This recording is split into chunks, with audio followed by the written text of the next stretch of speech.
O guerrilheiro urbano é um homem que luta contra uma ditadura militar com armas, utilizando métodos não convencionais. Um revolucionário político é um patriota ardente. Ele é um lutador pela libertação do seu país, um amigo de sua gente e da liberdade. Carlos Marighella, Manual do Guerrilheiro Urbano.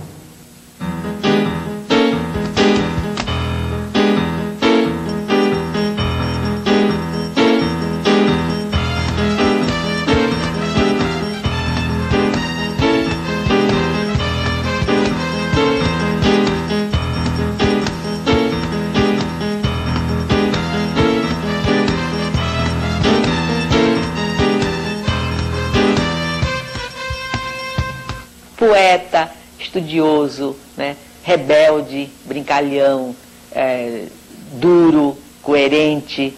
Um homem que ao mesmo tempo, como estudante, é também um poeta, viu? E faz as suas provas escritas e os seus exames em versos.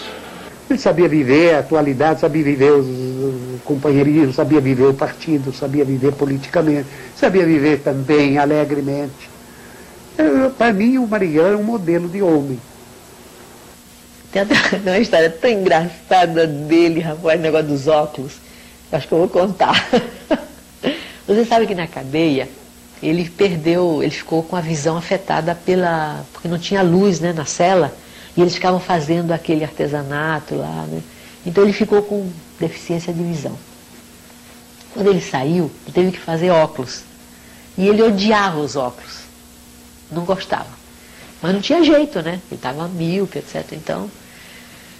Só que ele, como ele não gostava, ele vivia tirando os óculos. E aí perdia, quebrava, caía, né? Mas ele tinha uma raiva dos óculos que você não pode imaginar. E um dia ele, passando por uma livraria, ele viu um pocketbook que era de um americano, que eu não me lembro agora o nome, né? Que era sobre o negócio de como deixar de usar óculos, alguma coisa assim. Bom, ele passou a mão no livro e chegou em casa, sentou e não queria nem conversar. Leu tudo. Quando terminou, disse assim, primeira vez que eu concordo com o americano. Teve a eleição em São Paulo para vereador e o mais votado de todos foi o Cacareco, que a população votou para ridicularizar os políticos daquela época, né? Então, ele aí compôs a música do Cacareco, né? Que era assim, o Cacareco, pois é, não tem rival, pois é, dançando samba, pois é, no carnaval. No tempo da legalidade, ele não fez um clube, ele fez uns cartazes para um clube de carnaval, que chamava O Que Eu Quero É Rosetar. Ele propôs que o pessoal do Comitê Central saísse no carnaval, olha que coisa. E o pessoal achou que aquilo era um horror. Então, disse, tudo bem, ninguém quer ir, eu vou. Rebelde. Falava que ele era rebelde, por causa da escola, né? Os colegas iam à aula e ele ficava do lado de fora, conversando. Às vezes eles faziam uma anarquiazinha, cortava o cabelo, botava só cortava tudo, deixava uma rodinha só de cabelo na cabeça. Cortou o sapato uma vez, fez sandália, para ir para a escola, porque não podia entrar de sandália, né? E ele fez isso, cortou, a minha mãe está reclamando, por que você vai fazer isso com o sapato, fazer sandália e tal? Por que você não pode entrar na escola com sandália, tem que entrar de sapato? Ele falou, mãe, ué, Jesus Cristo andava de sandália, por que eu não posso andar?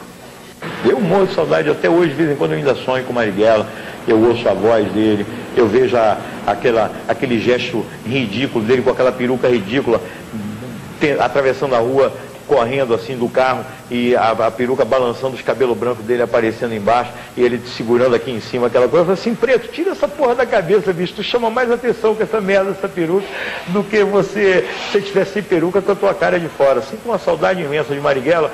Falava que gostava de música sacudida, quer dizer, ficou aquele negócio de bossa nova, música assim, romântica, assim, não gostava, eu gostava de música sacudida. Agora, as mulheres eram muito apaixonadas por Marighella, todas loucas, e inventavam. Marighella disse, eu não conheço essa senhora, como é que ela disse? Eu acho que o Marighella, ele representa uma síntese de todo um processo de luta, né? Que desde a luta contra o colonialismo, então, depois os negros, os índios, enfim.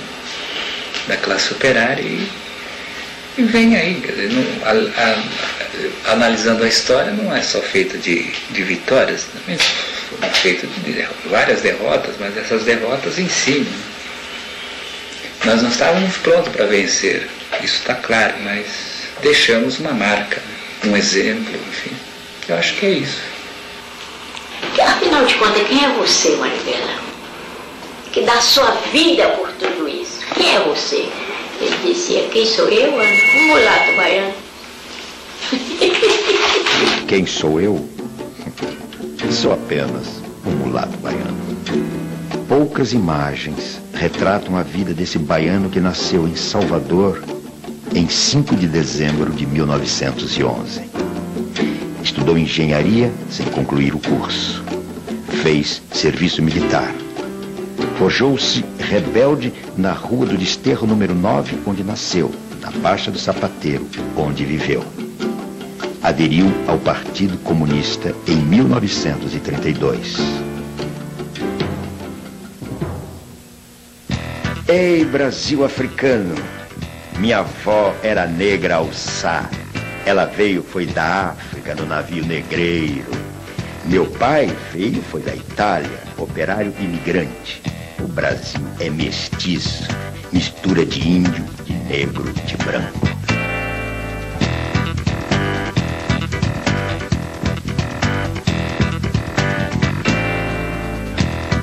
Quem fez o Brasil foi o trabalho de negro, de escravo, de escrava, com banzo, sem banzo. Mas lá na senzala, o filão do Brasil veio de lá, foi da África.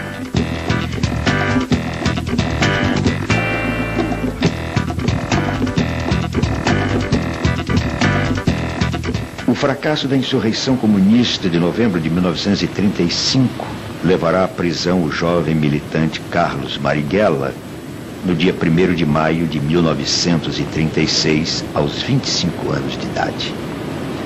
Foi barbaramente torturado durante 23 dias pela polícia do Estado Novo. Minha mãe sonhava muito, né? Sonhou que ele estava com os pés todo queimado, né? Aí escreveu para ele, perguntando se ele estava... Ele mandou dizer que não tinha nada de queimadura, não tinha nada disso, não tinha tortura nenhuma.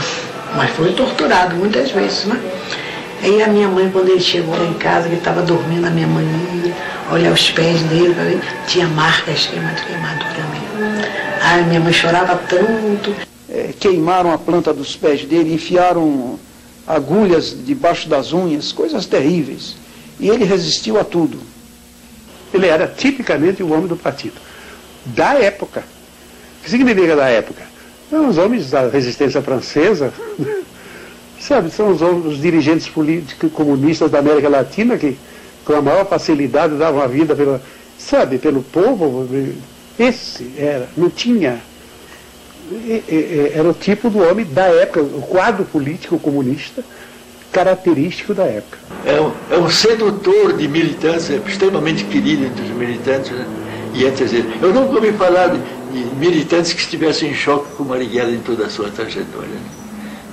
Aquela pessoa que aceitava que a gente contestasse. Ele podia até responder a essa contestação. Porque ele dizia, por que que nós falamos em crítica e autocrítica e não deixamos as pessoas criticarem?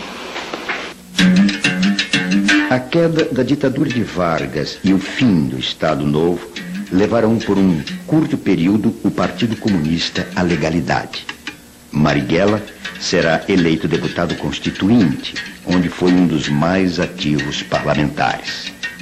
Resta a nós a certeza, e ao povo brasileiro também, de que conseguimos sair do regime dos decretos-leis, que conseguimos sair do regime da opressão, conseguimos sair do regime do arbítrio dos ditadores e do arbítrio pessoal da vontade de um só homem.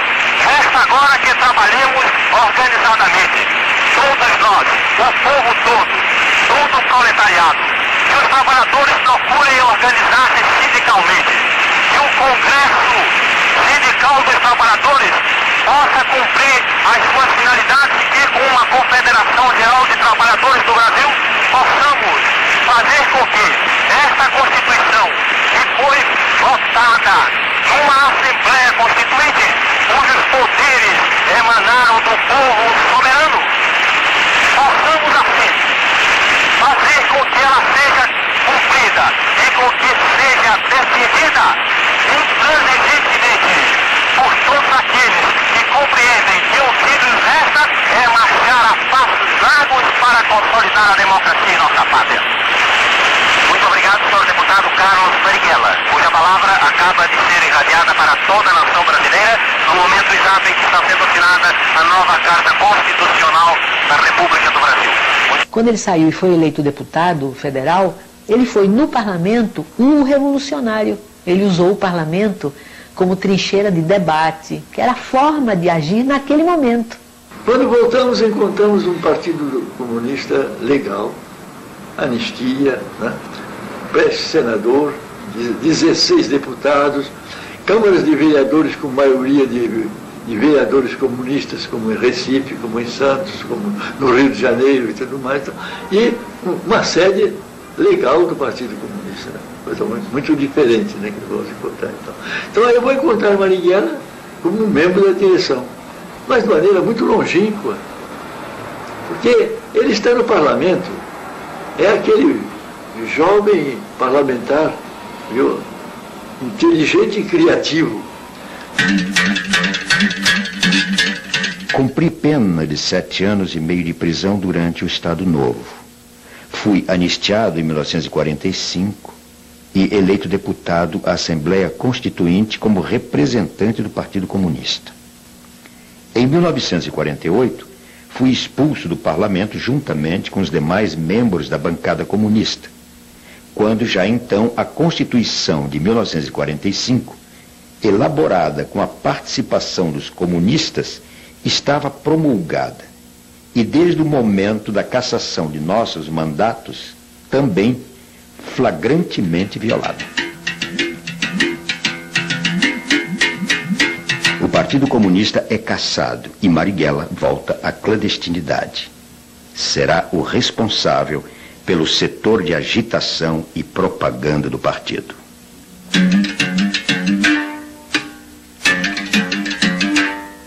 Na clandestinidade, vai viver com a militante comunista e aeromoça Clara Scharf, companheira até o final da vida. Na circunstância da clandestinidade, ele com mandato de prisão e eu também, não podia, né? Então a gente teve que, a gente considerou que aquilo era um casamento legítimo, era o casamento do amor, né? Então não tinha papel nenhum. Mas quem disse a você que tinha fotografia? Menino, não podia ter fotografia de ninguém. Se a polícia chegasse lá, pegava você e pegava as fotos das pessoas da família. Você não podia ter nada. Levava um pouco de roupa quando podia, né?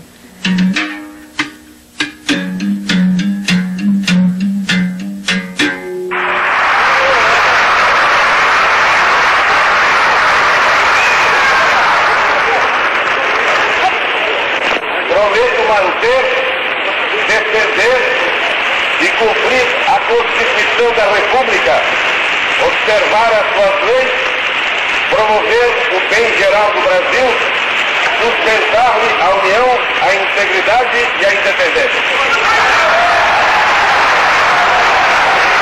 Nós só ficamos legais, pode-se dizer, porque a gente viveu com o nome verdadeiro, exatamente nos meados do governo do Juscelino. Aí é que a gente alugou um apartamento no Rio, e ele se chamava Carlos Marighella e eu me chamava Clara, né? Porque até então era tudo nome trocado. Durante os anos de semi-legalidade, o direito de participar de uma festa em família ou frequentar os amigos dão gosto à liberdade.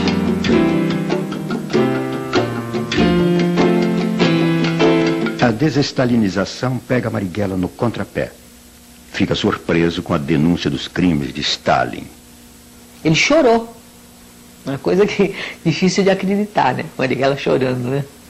Mas ele... isso eu sei porque eu assisti essa reunião. Quando os jornais começaram a publicar a denúncia do relatório do Khrushchev, né? Que era o famoso 20º Congresso do Partido Comunista da União Soviética, os jornais começaram a dar. Eu me lembro do Estadão, né? E todo mundo dizia, imagine, isso é mentira, isso não aconteceu nunca, isso aí é obra do imperialismo, aquelas coisas que a gente dizia, né? Não acreditava em nada, né? Mas todo mundo angustiado para saber se era verdade, se não era verdade, tanto que o partido mandou o Arruda à União Soviética para saber se aquilo era verdade ou não. E aí fizeram uma reunião do Comitê Central para o Arruda dar as informações, quando ele voltou. E essa reunião é uma reunião dramática, viu? Quando aquilo foi confirmado, foi como se parecia uma bomba, né, em cima de todo mundo. As reações foram muito diferentes. Essa reunião provocou depois a saída do Jorge Amado, a saída do Agildo Ribeiro. Muita gente saiu do partido naquela época, começou a sair, depois que ficou confirmado, né? Então, o Marighella, na hora que foi falar, ele chorou também.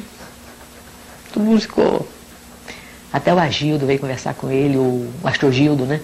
Ele ficou... Mas, quer dizer, era um choro de... Sabe quando você acredita numa coisa, que depois você vê aquilo ruir? Ele não podia imaginar que o socialismo fosse capaz de fazer aquilo.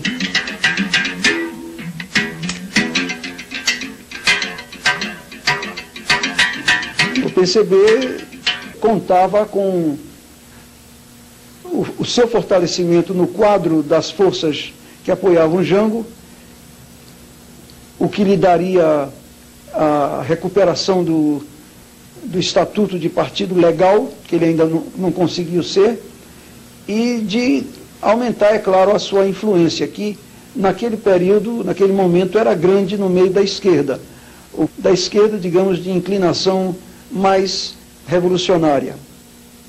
Com o alto testemunho da nação e com a solidariedade do povo, reafirma seus propósitos inabaláveis de lutar com todas as suas forças pela reforma da sociedade brasileira, não apenas pela reforma agrária, mas pela reforma tributária, pela reforma eleitoral ampla, pelo voto do analfabeto, pela elegibilidade de todos os brasileiros, pela pureza da vida democrática, pela emancipação econômica, pela justiça social e ao lado do povo, pelo progresso do Brasil.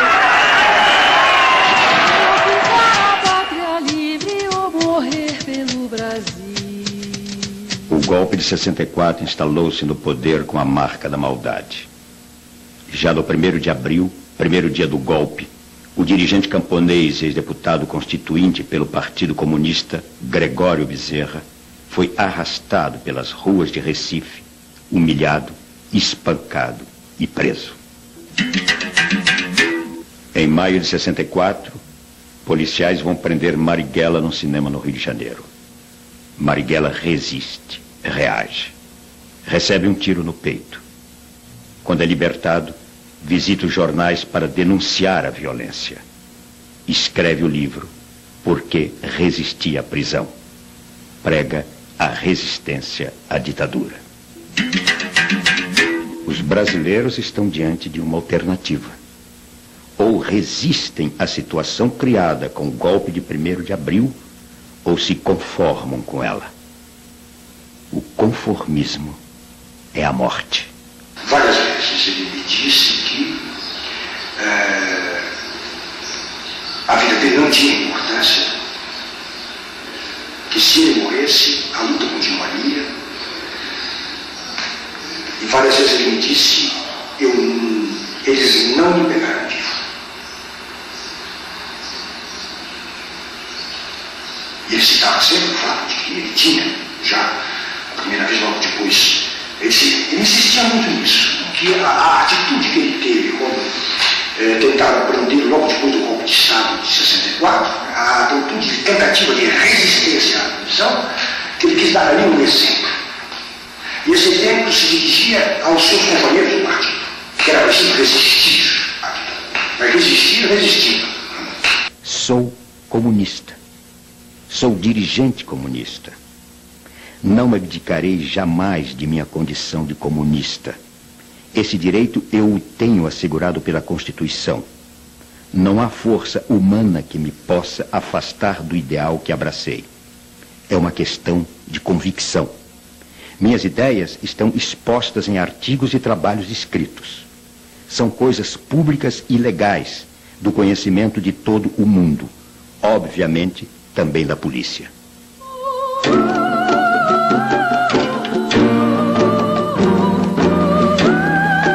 Os anos 50 e 60 marcarão as lutas de independência dos países da Ásia, África e América Latina. A independência da Argélia e a Revolução Cubana impressionarão especialmente Marighella, que caminhará em direção à luta armada como alternativa para conquistar o poder.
Eu fui o primeiro dominicano a ir para a Universidade de São Paulo para fazer filosofia. Que fez com que eu estivesse imediatamente em contato com o meio estudantil, na Maria Antônia, o meio estudantil revolucionário.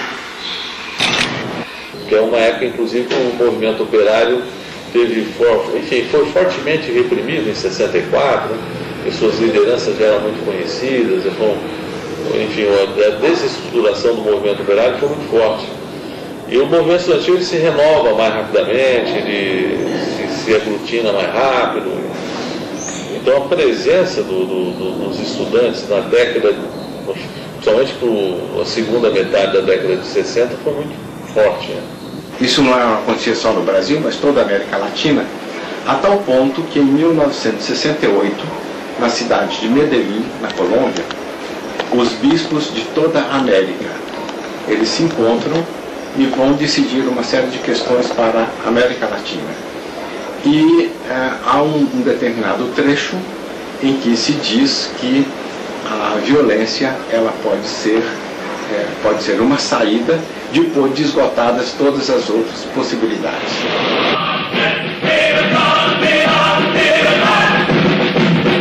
No hay duda que la OLA se ha vuelto muy importante.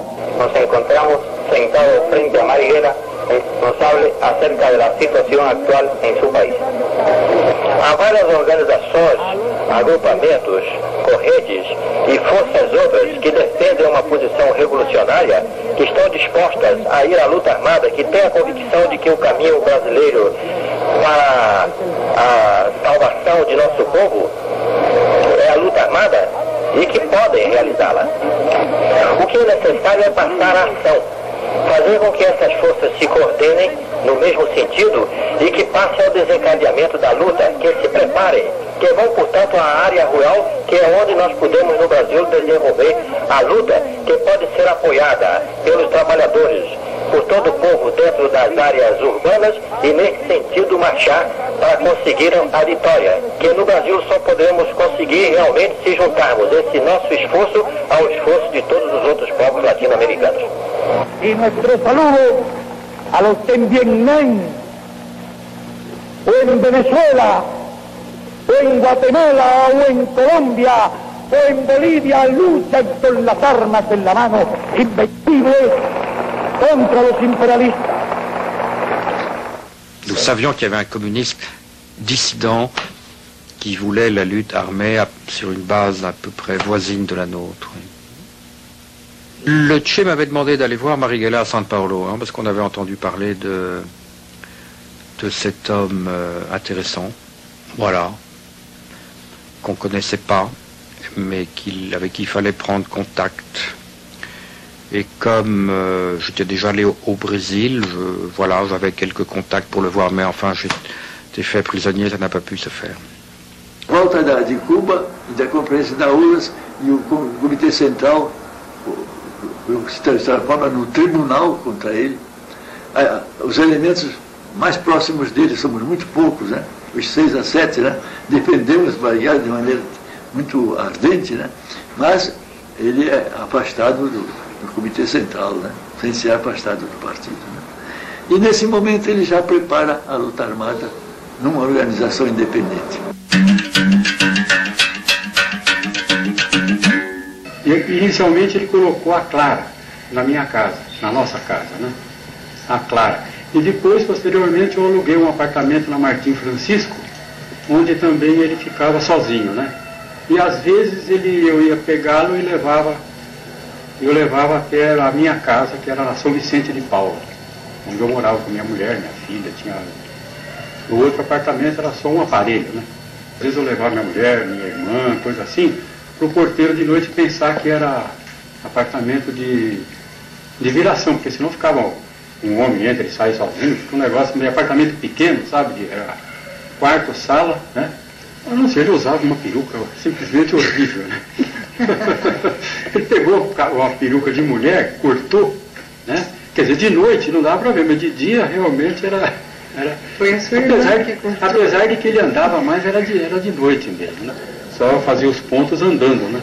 Exatamente para não... Porque a pessoa andando cruza, não chama atenção, né? Como a pessoa fica parada, o outro fica olhando. Conversava de música, sei lá, conversava de poesia. Gostava muito do que fazia, né? Ele gostava do Castro Alves, ele ficava conversando assim. Não fazia grandes discussões políticas, né? Eu fazer uma conversa leve, né? Marighella torna-se uma sombra sem imagens. Vai recrutar jovens estudantes e velhos comunistas para organizar a Ação Libertadora Nacional, ALN.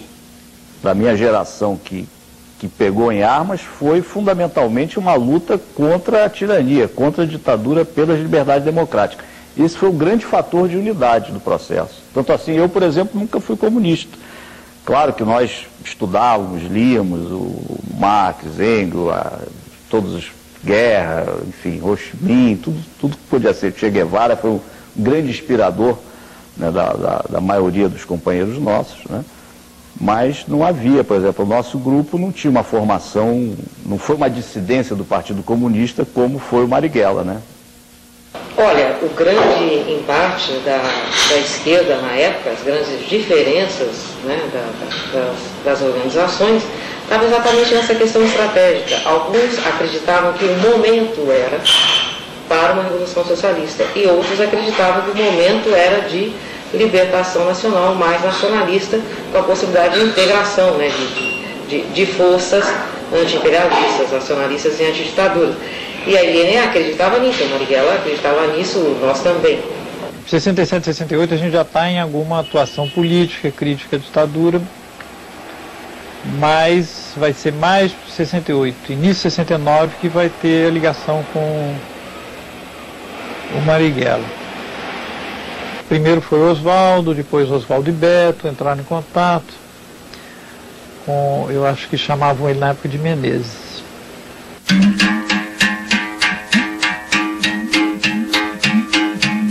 Eu entro no GPA, né, que era um grupo tático armado, em que a gente começava o treinamento da guerrilha urbana e fazendo pequenas ações, e no final, no começo de 69, a gente já estava fazendo assim ações bastante importantes, ações que abalaram até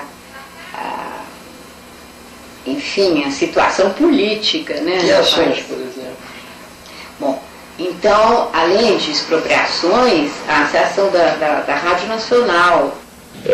Fizemos um planejamento de tomar a Rádio Nacional aqui em São Paulo. Na época era como é até hoje, uma das emissoras mais ouvidas, de maior audiência, para a divulgação de um manifesto. E o manifesto tinha redigido pelo Carlos Marighella, né? Foi uma ação assim que foi foi uma convulsão. Todo o pessoal de esquerda ficou maravilhado, achando que realmente a tomada do poder ia ser no dia seguinte, né? E que se anunciava a ida para o campo. Nós dizemos tomar a cidade, queimar os títulos de propriedade no cartório de imóvel lá e tal, e fazer aqueles discursos e distribuir panfletos e o ano da guerrilha rural anunciado e tal. Eu cheguei a fazer um curso no Parque da Água Branca para aprender a curtir couro, né? A gente fez um curso também parece brincadeira, de criação de coelho, né? De conicultura. Mas você juntando uma coisa a outra, juntando o curso de curtir couro com o curso de coelho, ajudaria muito, isso na nossa cabeça, né? A gente imagina, a visão romântica de que pelo menos sem sapato nós não ficaríamos, né? A gente teria saberia fazer, então era esse tipo de aprendizado que a gente tinha. Todas as armas que o Lamarca tirou de Quitaúna ficaram comigo. Tem um quarto no porão, na garagem do edifício, guardava aquelas as malas dos condôminos, dos proprietários, que é o edifício de classe média alta, né? E nesse mesmo quarto estavam todas as dinamites. Nós chamávamos farinha de rosca, porque parecia, dá a impressão. Aliás, depois que eu saí, muito tempo depois, quem foi buscar essa dinamite nós temos de lá, aí levamos uma chácara, foi a Guilmar. Deixa eu te entregar. A Guilmar e Câmara Ferreira Toledo. Minha primeira ação foi expropriar essa farinha de rosca aí. Foi a ação da Rochester, Sabaúna, que era uma pedreira que tinha autorização de usar dinamite, mas eles extrapolavam dessa permissão e fabricavam dinamite lá. E um belo dia a gente teve essa informação, um belo dia nós fomos lá com um mandado de prisão, de busca e apreensão, né, assinado por um juiz chamado Carlos Marighella.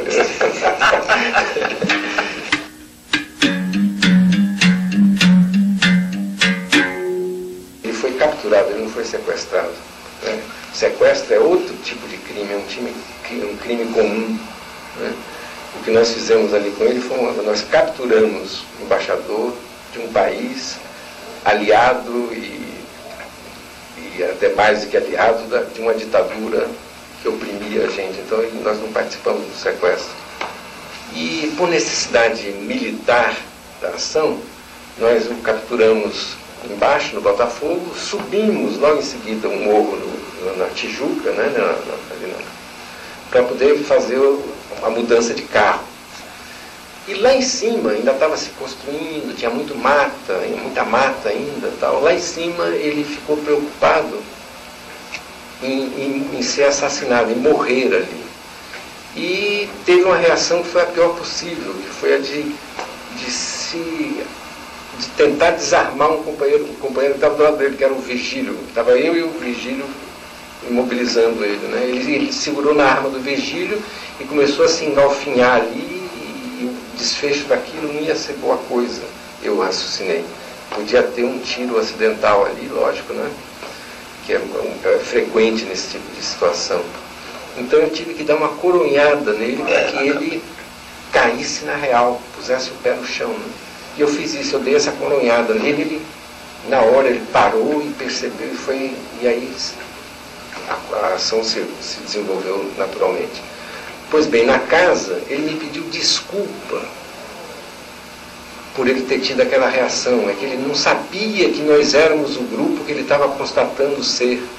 Não existiu aquela tensão de quem vai matar o embaixador. Não existiu aquilo. Por que não existiu? Porque a ação nasceu vitoriosa. A primeira das exigências da ação era a quebra da censura da ditadura e a divulgação do nosso manifesto. E nós estávamos ainda no percurso indo para casa, o manifesto já estava sendo lido. Quer dizer, antes de nós chegarmos na casa, ou no momento imediato da chegada à nossa casa, nós já sabíamos que a ação tinha sido vitoriosa. Demorou 4 dias em função de toda a tramitação, de toda a negociação que foi sendo feita, né? Da divulgação da lista, do atendimento de outras exigências, enfim. Foi um tempo natural da ação, mas ela foi vitoriosa a partir do primeiro momento. Então não se discutiu nunca a hipótese de matar o embaixador, de a gente ser derrotado naquela ação. E aí isso chamou a repressão e nós não tínhamos força para aguentar essa. E você pode ver o que o sequestro do embaixador americano foi a gota d'água. Joaquim Câmara Ferreira, o Toledo, era favorável e defendeu isso. Ele falou, então faz. Agora, evidentemente, Marighella tinha uma grandeza política que a partir do momento em que a ação foi feita, ele apoiou a ação. Né? A ação da nossa organização, ele apoiou e proclamou a organização a apoiar. Mas ele defendeu isso, e eu ouvi da própria boca do Marighella que não era momento de se fazer uma ação como o sequestro do embaixador americano que ia assodar o poder contra nós. E foi o que aconteceu. Não é bem assim. Porque ele chegou na reunião realmente criticando a ação, criticando alguns aspectos da coisa. Quais, por exemplo? Ele não está sabendo, o primeiro deles. Ele e a organização não está sabendo, a organização como um todo não está sabendo. Por quê? Porque nós tínhamos uma série de companheiros no Rio de Janeiro que não estavam avisados e que foram pegos de surpresa. Realmente foi um erro não ter falado. Ele estava correto nesse tipo de crítica, né?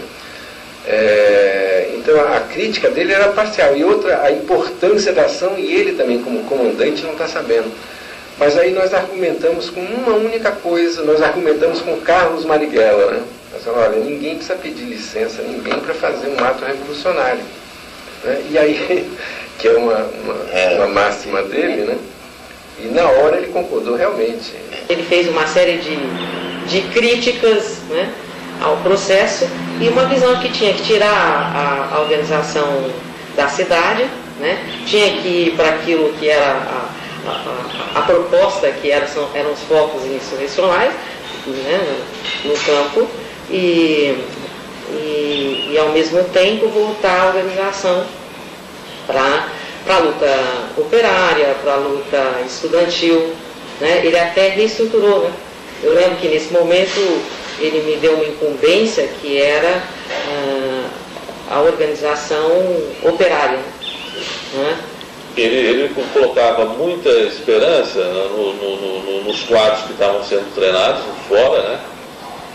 E tinha preocupação de retirar todo mundo daqui que estava queimado, né? Já estava identificado, colocar para fora para fazer treinamento e depois retomar o processo no campo. Cadê o jornal? Eu lembro bem disso, né? Não tem um jornal? Cadê um jornal? Que revolução vocês estão fazendo? Vocês não têm nenhum jornal. Era a forma dele dizer, vocês se afastaram da luta política, vocês se afastaram desse convencimento, né? Nós fundimos gente, nós arrumávamos dinheiro para o pessoal viajar, conseguimos condução para o pessoal viajar, né? Ajudávamos pessoas que precisavam de tratamento médico e enfim, tudo isso a gente conseguia. Mas isso aí, digamos assim, eram tarefas necessárias, mas não eram as tarefas primordiais. A tarefa primordial era de preparar o cristão, né, um grupo de cristãos para a militância revolucionária. Quando o GTA caiu, Marighella ficou extremamente preocupado com a situação. Ele ficou muito abalado. Por quê? Porque o GTA estava se preparando, era um grupo melhor treinado e era um grupo que estava se preparando para ir para o campo. Então ele sabia que a cidade tinha uma situação muito complicada em que a gente estava cercado e não tinha como sair desse cerco. Esse foi o primeiro erro, foi a primeira vez que a gente cometeu esse erro de falar pelo telefone. Porque a gente jamais falava pelo telefone do convento. Nesse dia, por milhares de razões, não foi possível telefonar de outro lugar, e aí nós, como é que a gente chama isso? Estou esquecendo o nome, quando a gente comete um erro de segurança. E a gente marcou o telefone encontrar com um amigo nosso, sem dizer o que era, naturalmente, mas marcou uma viagem para o Rio pelo telefone do convento. Então eles nos prenderam no Rio, e aí o seguinte, o Senimária que tinha a técnica da tortura e do interrogatório. O delegado Filomeno queria nomes, nome, dinheiro, aparelho, era isso que ele queria. Ele estava no Rio de Janeiro, ele torturou pessoalmente? Ele foi para o Rio de Janeiro. Ele torturou pessoalmente. Sim, ele sim. E o interrogatório começa com vocês, com essa afirmação, vocês são base fixa do Marighella. E, por exemplo, nós não sabíamos quando é que ia ser um novo contato Marighella conosco. Nós tínhamos tido um contato algo como 15 ou 20 dias antes.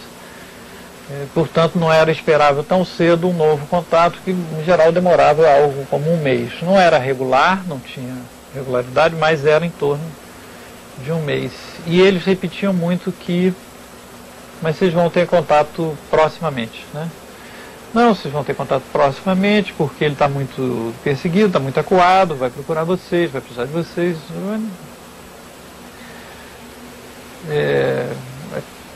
Aquilo parecia totalmente estranho, porque não era essa a nossa impressão.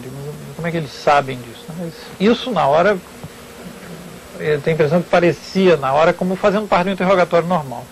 Nessa última reunião, o Otávio Ângelo trouxe uma granada e estava tentando mostrar que era uma coisa que a LN tentava fabricar, uma fabricação rudimentar, caseira, eram armas, né? E uma granada. E aí ele tirou o pino e o Marighella disse: não, pelo amor de Deus, não faça isso agora, porque eu tenho que morrer com a minha perna, né? Muito preocupado, extremamente preocupado. Ele falava nas quedas, ele falou, comentou com o Otávio Ângelo: a gente soube, parece que houve queda dos freios dominicanos no Rio de Janeiro, e enfim, e a gente não tem, não se sabe, não se tem o conhecimento do que a repressão tem nas mãos, que tipo de dados eles têm, né, para a gente poder se armar e se defender.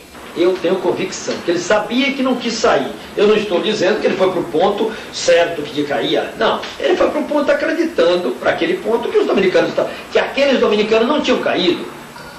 E contrariando as normas, assim, pois ele nunca tinha me pedido isso, ele pediu que eu ligasse para os dominicanos, né, marcando na tipografia, o encontro na tipografia, né?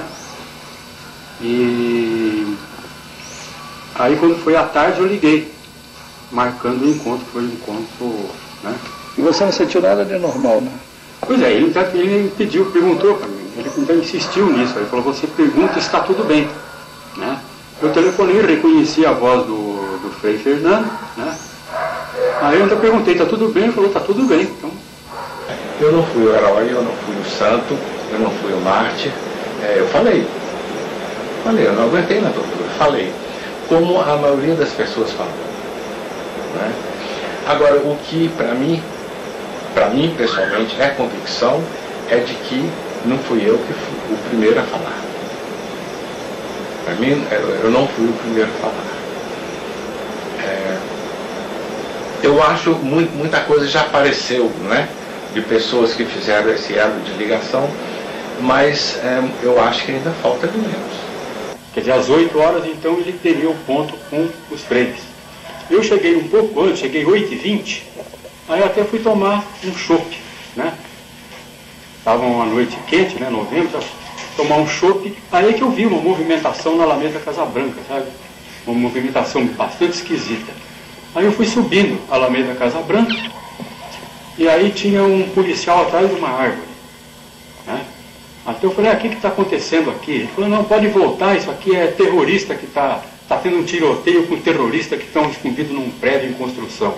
Aí tinha uma senhora que estava no portão e falou com um ar bastante compungido, sabe? Falou, olha, mataram o Marighella.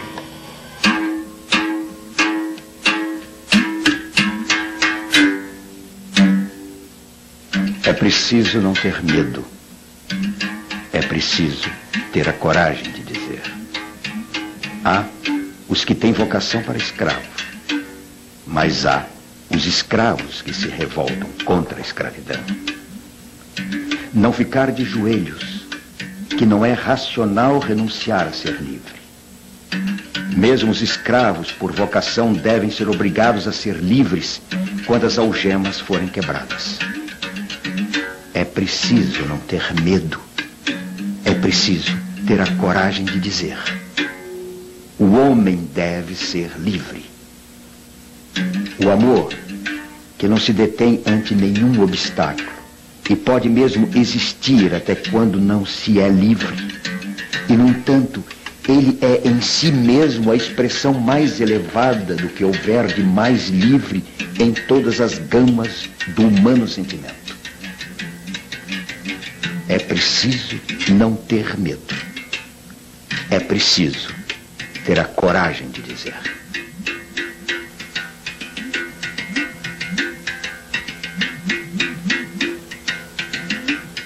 Marighella morre às 20 horas do dia 4 de novembro de 1969, aos 58 anos de vida, na Alameda Casa Branca, em São Paulo. As únicas imagens em movimento de Carlos Marighella até agora conhecidas registram Carlos Marighella morto. A capanga estava com furo, né, que eles atiraram, né, e dentro dessa capanga tinha um aparelho de barbear, que ele carregava, né, quando ele saía, e um lápis, uma coisa qualquer lá para anotar. Não sei se tinha algum documento. E um revólver, o tal do revólver que eles diziam que ele tinha dado tiro. E depois foi feita a análise da arma e ficou provado que ele não tinha usado.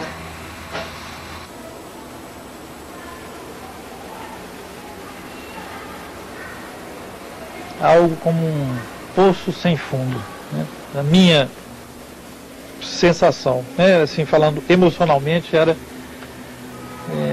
que eles terem pego o Marighella, por exemplo, quando eu fui preso, eu pensava assim, passam mil coisas pela cabeça, né? Mas passa pela cabeça, mas felizmente eles me prenderam, mas não vão chegar a Marighella, porque não depende de nós não sabemos nada. Bom, então, quando o encontro é marcado, né, e que a gente é levado para lá, eu já estava tenso, obviamente, por mil razões, mas tenso com a possibilidade dele vir mesmo. Então, quando acontece isso, foi assim um desastre, né? Só vivendo no clima da época para a gente... a última coisa que podia acontecer era atingir o Marighella, né? E atingir, né? Através de nós, né? Que a gente serviu de isca mesmo.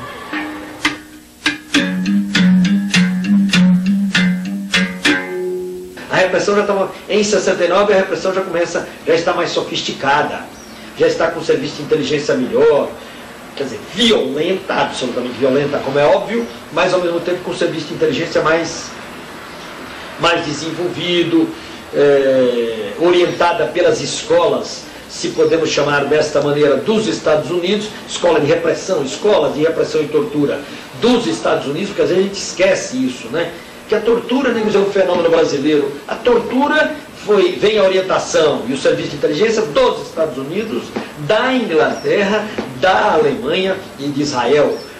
Special Forces soldiers take their jungle training in the Everglades of Florida and in the Panama Canal Zone. One of the subjects... Os Estados Unidos ensinarão no Panamá sabotagem, atentados e tortura a militares e policiais do continente que farão parte dos grupos de terroristas de Estado que matarão políticos, torturarão militantes e sabotarão a democracia.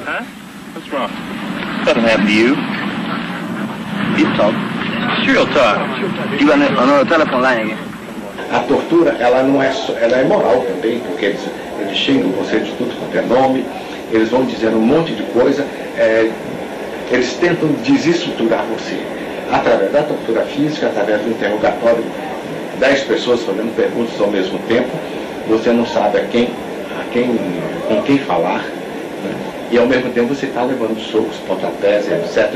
E o choque, principalmente o choque. No momento em que eles faziam uma pergunta, né, eles já davam o choque exatamente para você não concatenar as ideias. Ninguém pode imaginar o que é a humilhação de ser torturado. Não dá para imaginar o que é a humilhação de um outro ser humano te olhando e te fazendo mal, te dando um choque no peito cheio de leite. O que leva um cara a fazer isso? Né? O que leva? Até hoje eu não consigo entender, mas eu não quero conversar com os meus torturadores, eu não quero perguntar, eu não quero saber da vida deles. Não é? Militantes políticos presos com vida são devolvidos às suas famílias mortos em caixões lacrados. As imagens revelam as razões e a forma de ação do Estado repressivo. Revelam quem de fato praticou o terror.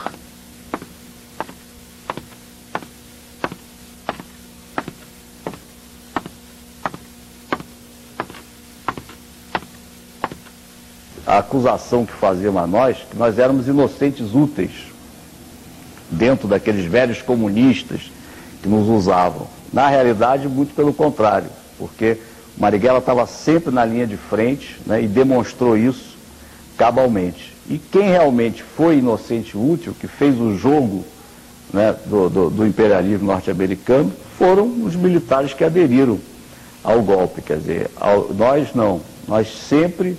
O próprio Marighella, quer dizer, que era um comunista, foi um constituinte comunista, ele tinha uma visão de Brasil, de brasilidade incrível. A violência está aí, é o mar em que a gente nada. Não, hoje, o que falta hoje, eu sinto, é uma proposta política. Porque quem inicia a violência são os ditadores, né? São eles que tomam o poder, usurpam o poder de forma violenta, né? Então a resistência de um povo por liberdade é sempre legítima, né? Tem gente que eu já ouvi dizendo, não, aquilo ali, na verdade, essa geração era autodestrutiva, estava me metendo naquilo como uma forma de autodestruição. Mentira. Se tem uma geração nesse país que não foi autodestrutiva, foi a nossa, que tentou construir alguma coisa. Se você tivesse que refazer tudo, você faria de novo? Faria de novo, Nesse ponto eu não sou... Posso ser um patriota equivocado, mas não sou um arrependido. Vou morrer assim. Se estivesse vivo, Marighella estaria completando 90 anos. Junto ao povo, lutando por pão, terra, trabalho, saúde, educação, cultura. Lutaria por liberdade e alegria para todos. Carlos Marighella, o guerrilheiro da vida.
Quieto que não morre.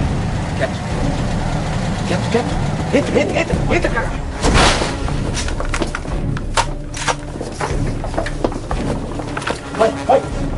Vai, porra.